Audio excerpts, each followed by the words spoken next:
Now, you may be asking yourself why we are going over beta testing when we already talked about it in the prototype video.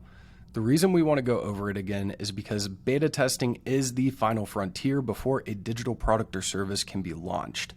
It's where the real users interact with your offering, and they provide invaluable insights that can make or break its success. So we want to make sure that you guys understand the process of testing, so we're going to dive into it a little bit deeper in this lesson. To understand more about beta testing, let's talk about it from the perspective of customer validation. This methodology lets the customer evaluate its own satisfaction by allowing real users to interact with the product over a period of time. Its definition is beta testing is customer validation, and it gives the user satisfaction by allowing them to interact with the product over the time period. There are 3 R's to beta testing: real people, real environment, real product. And the core question you're going to want to ask yourself is, do customers like the product? So what's the overall purpose of beta testing? Well, it's user experience, diverse feedback, real-world compatibility, uncovering any hidden bugs, and the impact of known issues. First, let's talk about user experience. This is going to provide a holistic view of the user's experience of the product. When you beta test, you get a first-hand response. People are using your product. They're going to tell you if they like it or not. You can figure this out by noticing how often they sign in, how often they're using it, and if they're giving you any direct feedback. This also requires you to have open feedback loops so that people can give you their feedback freely. Then we have diverse feedback, capturing diverse opinions from marketing managers, usability engineers, technical users, and more. Now, we're not going to have access to all these people whenever we're just a startup, but what you can do is put together a trusted list of friends, family, and business partners, and that's where you can find the information. You're going to want to get them access to whatever it is that you're building.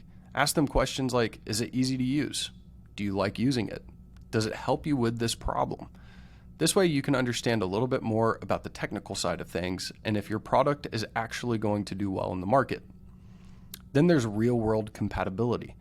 This ensures that the product functions seamlessly across various devices, OS, browsers, etc.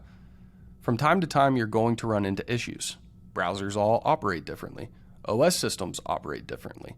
There are various devices across the board. You want to make sure that the functioning of your product or your service can hit all of the major OS systems, all the major browsers, and all the major devices that are available on the market. This also allows you to uncover any hidden bugs. You can reveal issues that might have been overlooked during internal testing. When we're testing our own product and we're busy, it's easy to make a mistake. This is where having an extra set of eyes can help out tremendously. Someone else looking from the outside inward can notice things that we may have missed. Getting those things fixed before you take it full on to market are essential. It allows you to look more prepared and more professional whenever customers start exchanging money for your product or service. Now we have impact of known issues. You can assess how many known issues affect the overall user experience. Knowing what affects the user experience can allow you to tailor the experience for a more enjoyable time. Customers come back when they enjoy themselves. So make sure that everything you're doing focuses on their experience. Beta testing is conducted after alpha testing and before market release. For those of you asking yourself, what is alpha testing? Alpha testing is typically conducted in-house. This is going to be where you walk through the process yourself, making sure that everything functions, making sure that everything works the way you wanted to, looks how you wanted it to, etc. Alpha testing is the step before the step. The product should be roughly 90 to 95% complete. And ideally, all tech products should undergo beta testing. So what's a good strategy or plan whenever it comes to testing your products in the beta testing phase? Well, one, you want to define the objectives. You want to define exactly what it is that you're looking for. Are you looking for bugs? Are you looking for better ways to do something? Are you looking for customer feedback so that you know if there's any additional features you may want to add or features you may want to take away? Next, you want to schedule the testing phase. This is going to include cycles and duration. You want to know exactly what you're testing, when you're testing it, and how long you are testing it for. Then you want to outline the testing approach for your participants. You want to make sure that they understand exactly what it is they're looking for. You want to make sure that they know exactly what it is they're going to get. This way, whenever you're making your communications between your participants and yourself, there's no room for error. The more clear communication you can get from your participants, the better chances you're going to have at changing the right things and adding or taking away the right features. Then you want to decide on the tools for bug logging and feedback collection. Now, bug logging does pertain a little bit more towards a coding aspect, but for our purposes, bug logging can just be simply keeping up with what people are talking about. Your feedback collection is going to be surveys, customer feedback through direct email, maybe direct messaging. Potentially you have people on a social media channel giving you feedback, leaving comments in the comment section.